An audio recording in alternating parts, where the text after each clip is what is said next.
నిన్న వాళ్ళ వైసీపీ వాళ్ళ ఆవిర్భావ దినోత్సవంలో ఆనంద్ రెడ్డి గారు వైసీపీ ఇన్ఛార్జి గారు ఒక మాట అన్నారు.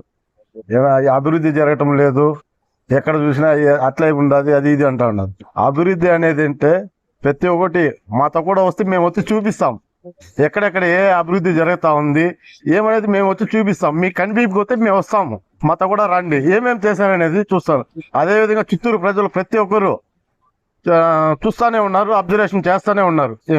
40 ఏళ్ళుగా ఉన్న చిత్తూరు ఈ రోజు ఎలా ఉంది అనేది ప్రతి ఒక్కరు అబ్జర్వేషన్ చేస్తా ఉన్నారు. అదేవిధంగా మన పుత్తూరు బైపాస్ రోడ్డు, కట్టమంచి సాంబయ్య గండికి రోడ్డు 35 సంవత్సరాలుగా అలాగనే ఉండింది. ఇప్పుడు టీడీపీ ప్రభుత్వం వచ్చిన తర్వాత ఈ రోడ్డు ఎలా వచ్చిందో ఒక తడవ వచ్చి చూడండి, దాన్ని బట్టే మీకు అర్థమవుతుంది. అదేవిధంగా ఫారెస్ట్ రోడ్డు చూస్తున్నారు, ఒక్కొక్కటిగా ఆయన చేసుకుంటానే వెళ్తా ఉన్నాడు. ఆయన ఇవన్నీ చూసి ఓరం లేకుండా ఏంది ఇది ఇట్లా చేస్తా ఉన్నాడు, బోర్లు వేస్తా ఉన్నాడు, రోడ్లు వేస్తా ఉన్నాడు, పేదలు ఎవరు వచ్చినా ఏమడిగినా చేస్తా ఉన్నాడు.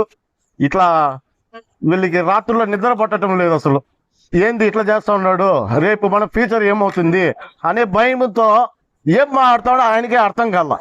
దయచేసి కొంచెం డెవలప్ అనేది వచ్చి చూడండి, చూసిన తర్వాత మళ్ళీ మాట్లాడండి. ఇలాంటి చొల్లి బొల్లి కబుర్లు అంతా చెప్పేది పద్ధతి కాదు, మానుకోండి.